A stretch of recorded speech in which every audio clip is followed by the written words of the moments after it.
BRS నేతలు కొంతమంది ఇప్పుడు బీఆర్ఎస్ని వీడేందుకు సిద్ధమయ్యారని, అందులో భాగంగానే ఈరోజు ఆంధ్రప్రదేశ్ ముఖ్యమంత్రి వర్యులైనటువంటి చంద్రబాబు గారితో బీఆర్ఎస్ నేతలు కొంతమంది భేటీ అయ్యారు అనేటువంటి వార్త ఇప్పుడు సోషల్ మీడియాలో చక్కర్లు కొడుతూ ఉంది.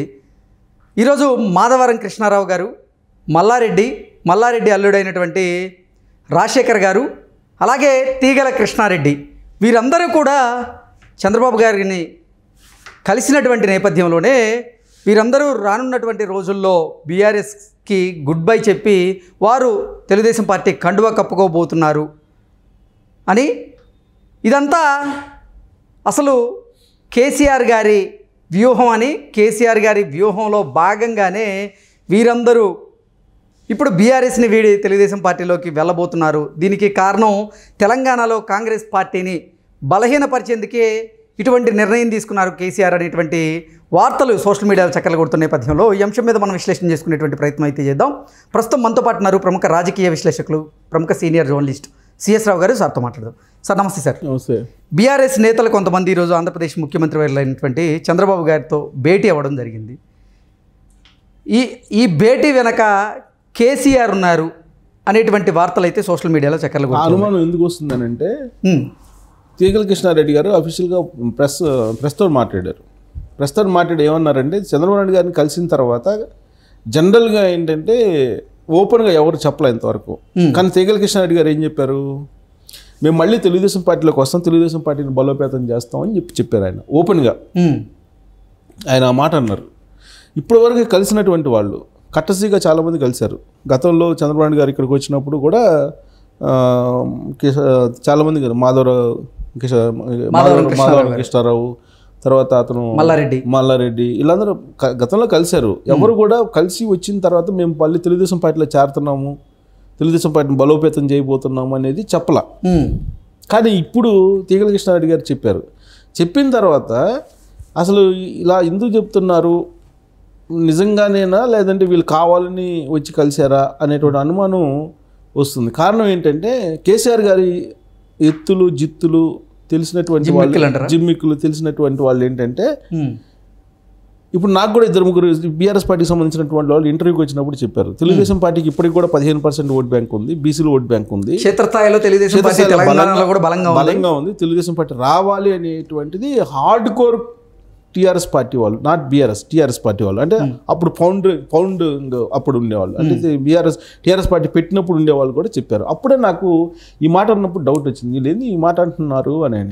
దానికి కారణం ఏంటంటే, తర్వాత నేను ఆలోచించాను, వీళ్ళు ఎందుకు అంటున్నారు, వీళ్ళే ప్రమోట్ చేస్తున్నారు తెలుగుదేశం పార్టీని మళ్ళీ బలోపేతం చేయాలని చెప్పి బీఆర్ఎస్ పార్టీ వాళ్ళే అనుకుంటున్నారా, దీనివల్ల వీళ్ళకి బెనిఫిట్ ఏంటి అనే దాని మీద కొంచెం ఆలోచిస్తే కనుక 2023 అసెంబ్లీ ఎన్నికల్లో కాంగ్రెస్ పార్టీ అధికారంలో రావడానికి కారణం ఏంటి, తెలుగుదేశం పార్టీ ఫీల్డ్లో లేకపోవటం.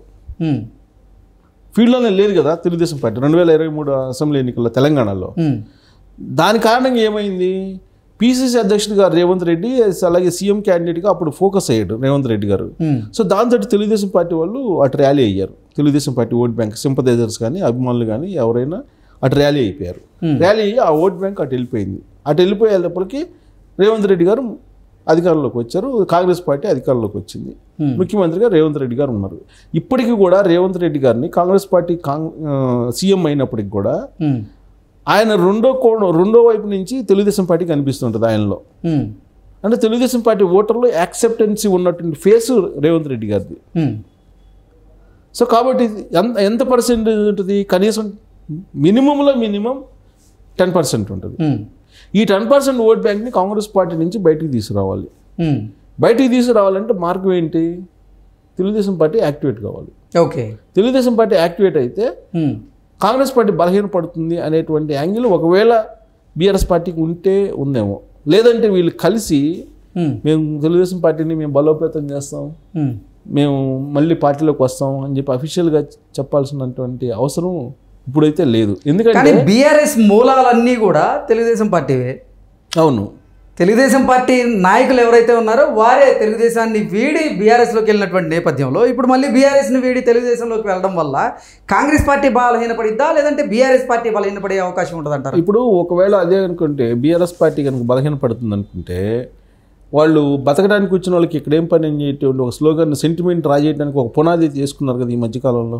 ఓకే, పునాది అయితే చేసుకున్నారు కదా. అంటే తెలుగుదేశం పార్టీ అయితే ఉండాలి, సెంటిమెంట్ అయ్యి ఉండాలి పక్కన. మళ్ళీ ఓకే, సెంటిమెంట్ ఉండాలి, తెలుగుదేశం పార్టీ ఉండాలి. సెంటిమెంట్ పండాలంటే తెలుగుదేశం పార్టీ బాగా పుంజుకోవాలి ఇక్కడ. అప్పుడు అల్టిమేట్గా ఏమైంది, కాంగ్రెస్ పార్టీకి నష్టం చేకూరుతుంది అనేది వాళ్ళ ఆలోచన. ఇప్పుడు కాంగ్రెస్ పార్టీ ఓట్ బ్యాంక్ చీలే అవకాశం ఉంటుంది అంటారు. అదే కదా, రేవంత్ రెడ్డి గారు సీఎంగా ఉన్నంతకాలం, రేవంత్ రెడ్డి గారు కాంగ్రెస్ పార్టీని లీడ్ చేసినంతకాలం, రెండో వైపు ఫేస్కి ఒకవైపు రెండో వైపు చూస్తే తెలుగుదేశం పార్టీ కూడా కనిపిస్తుంది. అంటే 2023లో కాంగ్రెస్ పార్టీ గెలవడానికి కారణమే తెలంగాణలో తెలుగుదేశం పార్టీ అని నాకు తెలిసి కేసీఆర్ గారు భావించారా? అందుకే ఆయన ఇప్పుడు వీళ్ళని కోవర్ట్లుగా తెలుగుదేశం పార్టీలోకి పంపించేందుకు సిద్ధమయ్యారా? ఇప్పుడు తెలుగుదేశం పార్టీ 2023లో ఫీల్డ్లో లేనందువల్ల కాంగ్రెస్ పార్టీ గెలిచిందని చెప్పి ఎవరైనా చెప్తారు, చాలా క్లియర్గా చెప్తారు. లేదంటే ఖమ్మం లాంటి చోట్ల స్వీప్ చేసేసారు, నల్గొండ చోట్ల నల్గొండ ఇటన్నీ చూస్తే ఆదిలాబాద్ ఎక్కువ గిరిజన్స్ కానీ గిరిజనులు, ఎస్సీ, తర్వాత బీసీలు వీళ్ళందరూ కూడా నీకు తెలుగుదేశం పార్టీ వైపు ఉంటారు. ప్లస్ మాదిగా, ఎస్సీ మాదిగా, వాళ్ళు ఎస్సీ వర్గీకరణకు అనుకూలం తెలుగుదేశం పార్టీ. అసలు ఎస్సీ వర్గీకరణ పెట్టిందే తెలుగుదేశం పార్టీ. వీళ్ళందరూ ఖచ్చితంగా తెలుగుదేశం పార్టీ ఓట్ బ్యాంకే కదా. ఇవాళ కూడా తెలుగుదేశం పార్టీ ఓట్ బ్యాంక్ ఉంది అనేది నిజం, దాంట్లో ఎలాంటి సందేహం లేదు తెలంగాణలో. కాకపోతే దాన్ని లీడ్ చేసే లీడర్లు లేరు. లీడ్ చేసే లీడర్లు ఎవరెవరు, తీగల కృష్ణారెడ్డి అను మల్లారెడ్డి ఇలాంటి వాళ్ళ కాదు కదా. చంద్రబాబు నాయుడు గారు కోరుకుంటుంది ఏంటి, యువ రక్తం కావాలి, కొత్త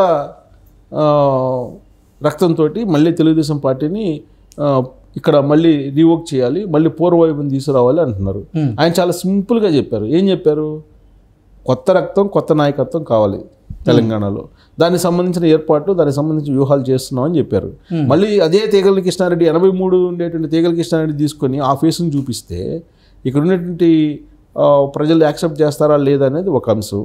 రెండు, బీఆర్ఎస్ పార్టీ తోటి వెళ్ళి వీళ్ళందరూ మొత్తం సెంటిమెంట్ అని చెప్పి ఆంధ్ర పార్టీ, తెలుగుదేశం పార్టీ అని చెప్పి కేసీఆర్ తోటి చేతులు కలిపినటువంటి వీళ్ళు ఇక్కడికి వచ్చి మళ్ళీ ఇప్పుడు కన్నా తెలుగుదేశం పార్టీ ఉండాలని అంటే మొన్నటిదాకా ఏం చెప్పారు అని చెప్పి ప్రజలు నిలదీస్తారు కదా, నిలదీసే అవకాశం ఉంది కదా.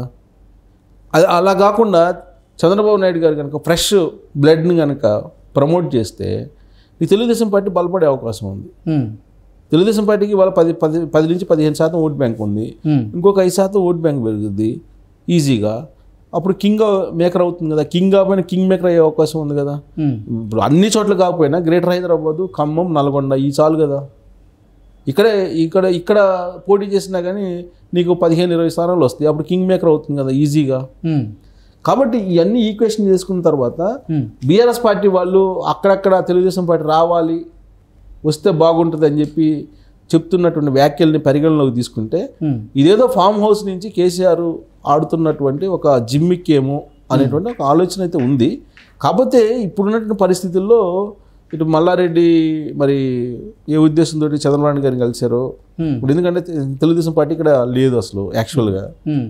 మెంబర్షిప్ డ్రైవ్ అయితే జరుగుతుంది ప్రజెంట్. మెంబర్షిప్ డ్రైవ్ జరుగుతున్న సందర్భంలో వాళ్ళు వచ్చారు కాబట్టి ఒకవేళ వాళ్ళు వచ్చి మెంబర్షిప్ డ్రైవ్ నిజంగానే సీరియస్గా చేసి సీరియస్గా కేసీఆర్ మీద అలాగే కాంగ్రెస్ మీద పోరాడదాం అని చెప్పి అనుకుంటే కనుక వెల్కమ్ రావచ్చు. కానీ వెన్నుపోటు రాజకీయాలు అనేది కేసీఆర్ గారికి వెనతో పెట్టిన విద్య. చంద్రబాబు నాయుడు గారి దగ్గర ఎదిగి రాజకీయంగా చంద్రబాబు నాయుడు గారిని తెలంగాణలో లేకుండా చేయగలిగారు కదా. ఓటుకు నోటు అని చెప్పేసి ఒక ట్రాప్ చేసేసి ఆయన ఇరికిచ్చేసి ఆయన మీద ఒక చెరగనటువంటి మచ్చలు వేసారు కదా. సో కాబట్టి కేసీఆర్ గారు ఏదైనా చేస్తారు, ఫామ్ హౌస్లో కూర్చొని ఊరుకున్నారనుకొని మనం అనుకోవడానికిలే. ఇప్పుడు రేపు ఏం జరిగిద్ది, కొంచెం ముందుకెళ్ళి ఆలోచిస్తే తెలుగుదేశం పార్టీ వచ్చి యాక్టివేట్ అవుతుంది, వీళ్ళందరినీ పంపిస్తారు కేసీఆర్ గారు, లేదంటే వాళ్లే వస్తారు అనుకుందాం కొద్దిసేపు. తెలుగుదేశం పార్టీ యాక్టివేట్ కాగానే జగన్మోహన్ రెడ్డిని కేసీఆర్ తీసుకురాడా ఫీల్డ్లోకి? Simple logic. తెలుగుదేశం పార్టీని ఇప్పుడు ఇప్పుడు జగన్ తీసుకొస్తాడు ఫీల్డ్లోకి, తీసుకొచ్చి రెడ్డి ఓట్ బ్యాంక్ నుంచి చీలుస్తాడు. రెడ్డి ఓట్ బ్యాంక్ నుంచి చీలుస్తాడు. కాంగ్రెస్ పార్టీకి ఉన్నటువంటి తెలుగుదేశం పార్టీకి ఉన్నటువంటి సింపథైజర్స్ని ఏమో ఇటు తీసుకొస్తాడు తెలుగుదేశం పార్టీ వైపు. రేమో అక్కడేమో నీకు బీఆర్ఎస్కి సపోర్ట్గా జగన్మోహన్ రెడ్డి ఫేస్ని చూపిస్తాడు, లేదా జగన్మోహన్ రెడ్డి ఫాలోయర్స్ని చూపిస్తాడు. అప్పుడు రెడ్డి ఓట్ బ్యాంక్ చీలిపోద్ది కదా. సో అల్టిమేట్గా కాంగ్రెస్ పార్టీ బలహీనపడుతుంది కదా. బీఆర్ఎస్ పార్టీ వాళ్ళ యొక్క ఒక వ్యూహం ఏంటంటే ఇక్కడ fight between BRS party and Congress పార్టీదే ఉంటుంది అనేటువంటిది వాళ్ళ ఒపీనియన్. భవిష్యత్తులో కూడా బీజేపీది కూడా ఉండదని వాళ్ళ ఆలోచన. ఓకే. కాబట్టి వీలున్నంత వరకు కాంగ్రెస్ పార్టీని బలహీనపరచాలి. బలహీనపరచాలంటే ఏం చేయాలి? తెలుగుదేశం పార్టీని బలోపేతం చేయాలి. ఇటు పక్క జగన్మోహన్ రెడ్డిని తీసుకురావాలి. ఎలక్షన్ నాటికి రెడ్డి ఓట్ బ్యాంక్ని కొంత చీల్చుకోవాలి బీఆర్ఎస్ పార్టీ వైపు. కాంగ్రెస్ పార్టీకి ఉన్నటువంటి తెలుగుదేశం పార్టీ సింపతి ఓటర్స్ని తెలుగుదేశం పార్టీకి తీసుకెళ్ళాలి. అల్టిమేట్గా బీఆర్ఎస్ పార్టీ లాభపడాలి. ఇది సెంటిమెంట్ని పండించచ్చు మళ్ళా. ఇది వాళ్ళ లాజిక్ అనుకుంటున్నా. లేదంటే వీళ్ళు బహిరంగంగా వచ్చి నేను తెలుగుదేశం పార్టీకి వస్తున్నాను అని చెప్పి చెప్పాల్సినంత అవసరం ఇప్పుడు లేదుగా. తెలుగుదేశం పార్టీ బలంగా ఉంటే వాళ్ళు చెప్పిన అర్థం ఉంది. అసలు ఏమీ లేని చోట మేము తెలుగుదేశం పార్టీలోకి వస్తున్నాము, తెలుగుదేశం పార్టీ బలోపేతం చేస్తున్నాం అని అంటే బహుశా వాళ్ళ ఆంతర్యం ఒకసారి క్రాస్ చెక్ చేసుకోవాలి.